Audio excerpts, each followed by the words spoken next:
Ciao a tutti, agli amici amanti delle piante. Oggi in questo video parleremo di calancoe.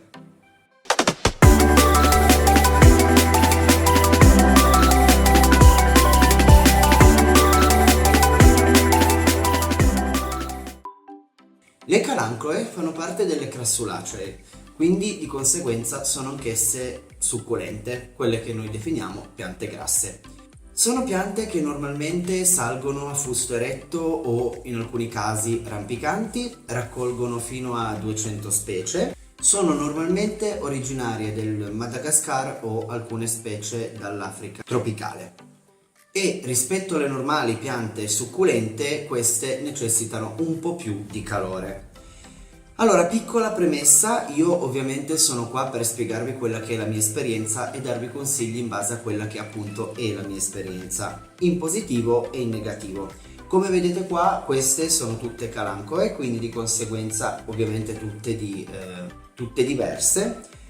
Questa pianta nello specifico ha filato perché purtroppo non l'ho dato le condizioni giuste in questo inverno, in modo che avesse abbastanza luce, di conseguenza è cresciuta in maniera esponenziale.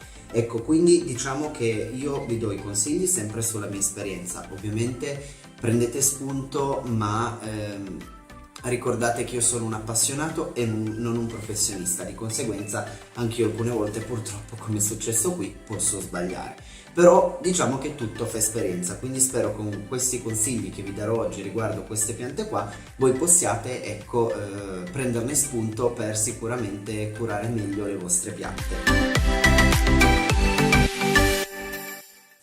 Le temperature per queste piante di norma, perché appunto questa tipologia di pianta appunto ha più di quasi 200 specie diverse, quindi ovvio che può variare. Normalmente queste qui non possono scendere sotto i 10 gradi.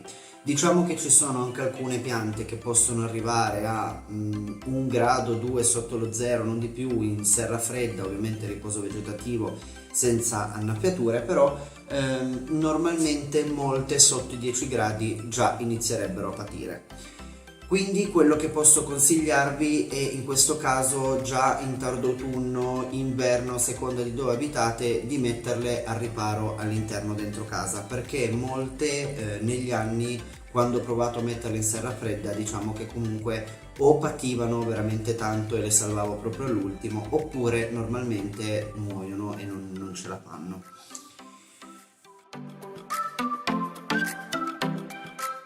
Possono stare alla luce diretta del sole, magari attenzione solo d'estate come per tutte le piante, se è veramente troppo potente, in modo da non rischiare di bruciare alcune foglie, ma diciamo che sono delle piante che appunto non patiscono il sole diretto e hanno bisogno di tantissima luce, altrimenti appunto poi filano.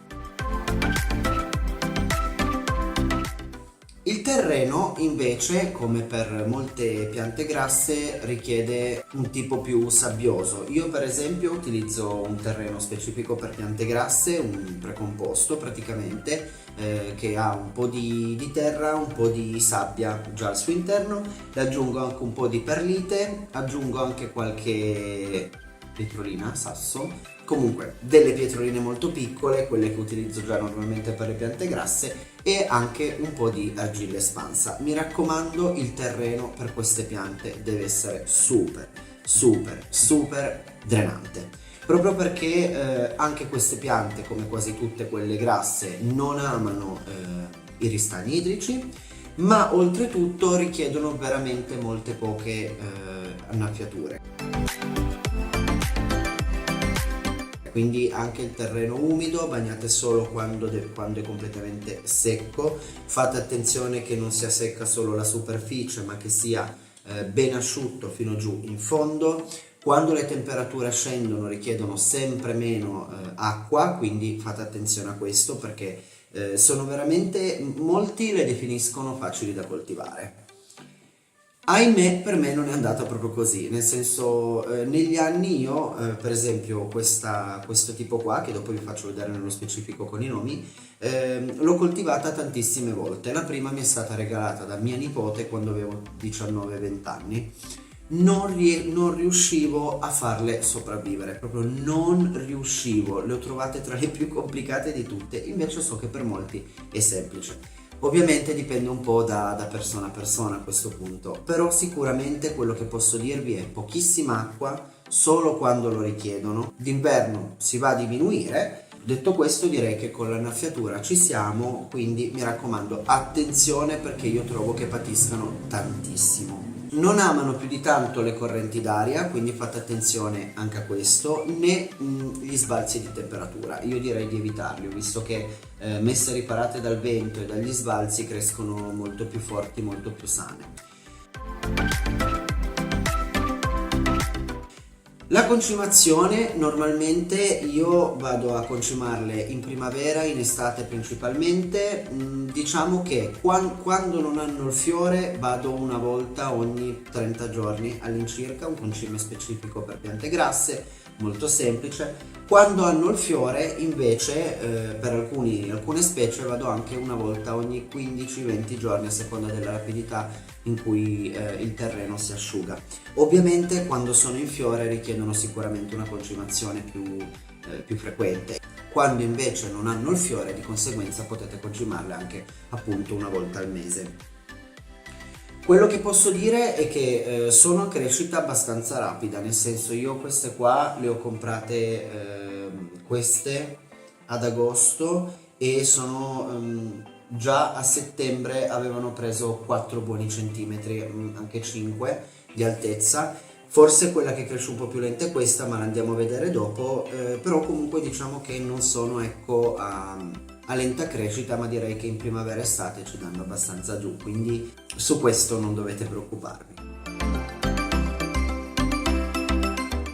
E il travaso non va mai fatto troppo grande. Cambiate il vaso solo quando la pianta ha riempito di radici il vaso precedente che volete cambiare, e andate a sostituirlo con uno che sia massimo 2 cm più grande rispetto a quello prima, non tanto di più. O se proprio avete un vaso un po' più grande, come ho fatto io per esempio con queste, che effettivamente è un vaso un po' più grande rispetto a quello che avevano prima, però lo fate a inizio primavera, in modo che loro abbiano tutta la primavera e tutta l'estate per radicare bene in quel vaso lì. Non travasatele sotto autunno, perché di conseguenza poi arriva il freddo e loro, quindi le poche volte che andrete a bagnarle, comunque il terreno senza radici rimarrà bagnato per più tempo, quindi questo ve lo sconsiglio assolutamente. Direi che appunto il periodo perfetto per travasarle è primavera o al massimo primavera inoltrata. Un'altra cosa importante, non travasatele sotto fioritura. Se capita che qualcuna vi fiorisce, vi sconsiglio di travasarle in quel periodo, perché rischiate comunque di far patire un po' di più la pianta o al massimo di perdere i fiori, e secondo me è un peccato. La riproduzione che avviene con queste piante è molto semplice in realtà per talea, è veramente molto semplice. Come potete vedere qui mettono anche dei polloni, alcune specie mettono dei polloni laterali, quindi basta toglierli, un po' di radicante nel terreno e prendono benissimo. Come periodo vi consiglierei sempre la primavera, proprio perché in primavera sono soggette, non fa troppo caldo, quindi hanno il tempo di radicare senza disidratarsi le talee, e nello stesso tempo però non fa freddo e loro riescono a radicare senza problemi, anche perché c'è molta più luce, c'è molto più caldo, e quindi direi che è perfetto. Alcune di queste che ho io, per esempio, avevo già provato e mi sono riuscite tramite talea fogliare, quindi anche in questo caso si toglie la foglia, si aspetta che asciughi la parte recisa, la parte tagliata, si mette nel terreno con un po' di radicante e di conseguenza si va a nebulizzare proprio ogni tanto, e lì mi erano nati dei piantini molto belli, tra l'altro, che ho regalato ad amici. Malattie non ne conosco nessuna in particolare. Le mie, quelle che mi erano morte solo per sbagliata cura, sbagliata idratazione, e di conseguenza le avevo perse per quello. Per il resto sì, sono forse soggette come tutte le piante a qualche tipo di ragno, qualche tipo di cocciniglia, ma niente di grave, insomma, con un antiparassitario normale apposito si possono curare. Le mie, per fortuna, queste che vedete qua, non hanno mai preso nessuna malattia, quindi sono tranquillo. Nel caso che appunto vedete cocciniglia o specialmente se non erro, mi sembra di aver letto, appunto perché non l'ho mai avuto, il ragno rosso, nei vivai, nei supermercati trovate dei prodotti perfetti apposta e si toglie senza problemi. Adesso andiamo a vedere nello specifico un po' più le piante che ho io. Ovviamente ci sono quasi 200 specie di carancole. Io posso dirvi queste perché ce l'ho almeno da qualche mese, quindi mi sono informato già quando le ho prese e ho visto come crescono, dove è meglio metterle, dove è meglio lasciarle, quindi vi posso dare la mia esperienza su queste 5 specie qui. Se c'è un'altra specie di carancole però che vi piacerebbe conoscere o approfondire, fatemelo sapere nei commenti, così vado a informarmi, magari anche un'occasione per farmi comprare una pianta in più. E quindi fatemelo sapere, così vado a informarmi anche su quel tipo di specie e ve la posso aggiungere. Questa qui è una calancoe blossfeldiana, fiorisce diciamo così, in inverno, sempre anche inizio primavera, ma diciamo che la fioritura deve essere un po' forzata da voi.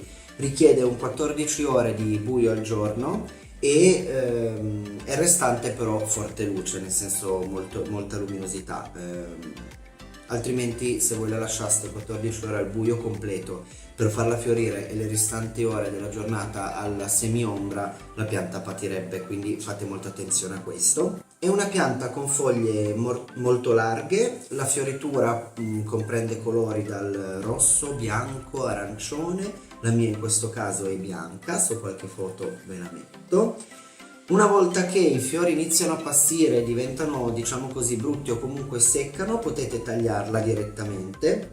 Si può riprodurre anche per semina. L'impollinazione di questi fiori non l'ho mai fatta, mi piacerebbe il prossimo anno, quindi in tal caso vi terrò poi aggiornati. So che però si può riprodurre anche per semina, per talea fogliare sicuramente, o per talea del ramo.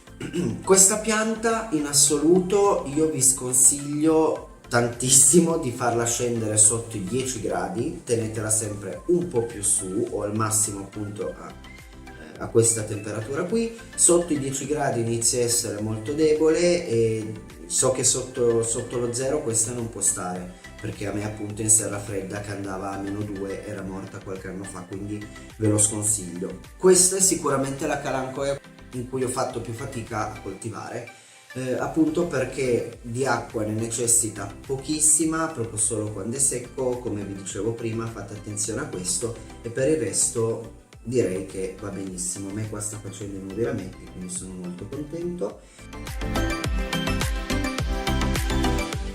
Questa invece è una calancoe Orgialis, o comunemente chiamato cucchiaio di rame, è una tra le mie preferite proprio per la colorazione che vedete qui sulle foglie. Uno, per il nome nasce proprio dalla forma che ha, proprio simile a un cucchiaio. Due, di rame, come potete vedere, è tendente al bronzo, di conseguenza le hanno dato questo nome qui. Questa può scendere a qualche grado in meno rispetto alle normali calancoe. Diciamo che quello che posso consigliarvi, anche questa, non andate sotto lo zero, però in serra fredda, nelle regioni un po' più calde che non hanno inverni lunghi, potrebbe anche sopravvivere. Quindi questa è sicuramente una delle poche che dà meno problemi. Anche questa non richiede molta acqua, stessa regola di concimazione e annaffiatura per tutte le calancoe. Questa fa i fiori in tarda primavera, a me non ha mai fiorito, quindi quest'anno, se dovesse capitare, vi terrò aggiornati su Instagram. Le talee qui è molto facile farlo quando fai dei rametti laterali, basta fare la talea con quelli e sono perfetti. Questa invece è una calancoe tomentosa o comunemente chiamata pianta del panda. Anche questa l'amo, è bellissima, presenta foglie leggermente pelose. Diciamo che questa rispetto alle altre ho notato che ha crescita un po' più lenta, ma è molto, ne vale sicuramente molto la pena. Qua come riproduzione direi che le talee possono essere anche fogliari o di rametti, ma quello che è bello è che mette anche dei polloni radicali, basali che escono dal terreno, quindi si può anche semplicemente andare per divisione di polloni, quindi è sicuramente facile riprodurla.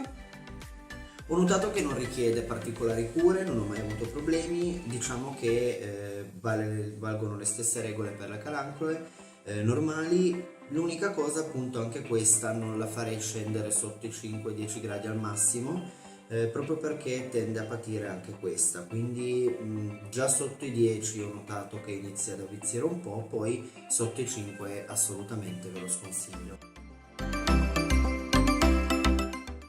Questa invece è una calancoe pinnata. Questa qui anche è molto carina, purtroppo mi spiace che abbia filato perché sennò era sicuramente molto più bella prima di questo inverno. Cresce veramente molto veloce, io l'avevo comprata che era 2 cm di piantina ed è cresciuta a dismisura, ha continuato a crescere anche durante l'inverno, anche se l'ho lasciata un po' più al freddo. Sicuramente ho sbagliato, ha bisogno di molta luce, tutte le calancoe ne hanno tantissimo bisogno. Questa anche è sicuramente una pianta un po' più fragile, non la farei scendere anche questa sotto i 10 gradi, se proprio vogliamo, anche come per l'altra di prima, un 5, non di più, cioè scusate, non di meno. Questa qui oltretutto si può riprodurre per talea sia fogliare che di rami. Non mi ha fatto mai dei polloni basali, quindi non saprei se è possibile riprodurla in questa maniera qui. Le foglie sono belle larghe e belle lisce, è molto simile alla prima che abbiamo visto. Certo, cambia un po' di aspetto sicuramente, ma il tipo di foglia più o meno è quello. Ora le mie sono rivolte verso il basso perché appunto a filato normalmente non sono così.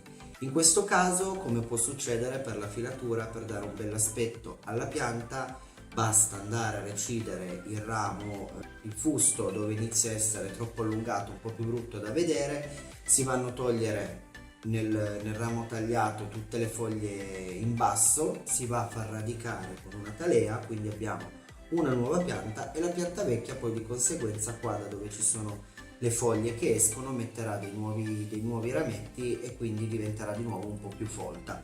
In questo caso è l'unica maniera che ho per far sì che lei non diventi, cioè non rimanga così con questa forma allungata, perché sicuramente è molto meno bella di come era prima. Ovviamente è sempre una scelta vostra, fate attenzione però, mi raccomando, quando potate, forbici assolutamente sterili, perché sennò potrebbe andare incontro qualche funga o parassita. L'ultima che andiamo a vedere è la Calancoe bearensis, bellissima, è molto molto bella, e va bene che lo dico di tutte le piante, ma questa ha, oltre a foglie leggermente pelose e morbide, sono proprio morbidissime come quella che abbiamo visto prima, hanno anche una forma molto particolare, molto bella. Cresce anche questa a fusto, si può fare talea per rami laterali sicuramente. Questa come il cucchiaio del rame può andare a temperature leggermente più basse, ecco, in serra fredda potrebbe sopravvivere diciamo un massimo a 0 gradi, non di meno, perché ovviamente nessuna carancola, cioè tutte quelle che ho avuto, sconsiglio proprio andare sotto lo 0. Diciamo che questa patisce un po' meno il freddo, ecco, in serra fredda potete lasciarla finché non si scende sotto lo 0. Anche questa, annaffiature e concimazioni, vale la regola di tutte le calancoe, molto molto poche le annaffiature, solo quando è secca. Questa fiorisce a fine inverno, fa fiori, mi sembra, ho visto su internet perché purtroppo non mi è mai fiorita e non ce l'ho da tanto effettivamente, gialli e viola se non ricordo male, quindi non vedo l'ora che accada, anche perché siamo quasi a fine inverno, quindi forza cucciolina, ce la puoi fare. Bene ragazzi, le informazioni di base delle calancore, quelle che ho avuto io con la mia esperienza, eccole qui. Spero che vi siano tornate utili. Se avete domande fatemelo sapere, se volete vedere una calancore specifica scrivetemelo sempre nei commenti e mi farebbe molto piacere, in quanto sarebbe un'occasione per me per andare a comprare una nuova pianta, anche perché ci tengo a dire, dovrebbe essere sottinteso, però mi piace specificarlo, che io qua voglio darvi consigli appunto in base alla mia esperienza e nulla più. Quindi quando vi devo consigliare una pianta, secondo me è mio dovere andarla a prendere, provare a farla crescere, vedere come cresce, vedere come tenerla, perché secondo me i consigli sono più genuini. Spero che anche questo vi faccia piacere, a me sì, molto, perché io passo ore della mia vita a curare piante, a coltivarle, mi piace proprio vederle crescere, vedere quando fioriscono, come fioriscono. Quelle che di quest'anno riusciranno a fiorirmi, proverò poi a fare anche una semina da fiore, quindi incrociamo le dita, perché sono sempre, chiamiamoli esperimenti, anche se io alla fine sono esperimenti, ma non li reputo come tali. Mi piace proprio vedere tutto il ciclo di una pianta, no? Dalla produzione del seme alla semina a come cresce. Fatemi anche sapere, mi raccomando, se c'è un altro tipo di pianta che vorreste vedere a parte questa, quindi non solo una calancore specifica, ma proprio per esempio le euforbie, piuttosto che le sanseverie, piuttosto che qualsiasi pianta vi piacerebbe vedere. Se il video vi è stato utile o vi è piaciuto, lasciate un bel like, iscrivetevi al canale, mi farebbe molto piacere, così mi aiutate a crescere un pochettino. Per il resto ci vediamo il prossimo mercoledì, vi mando un grande abbraccio, ciao da Cri!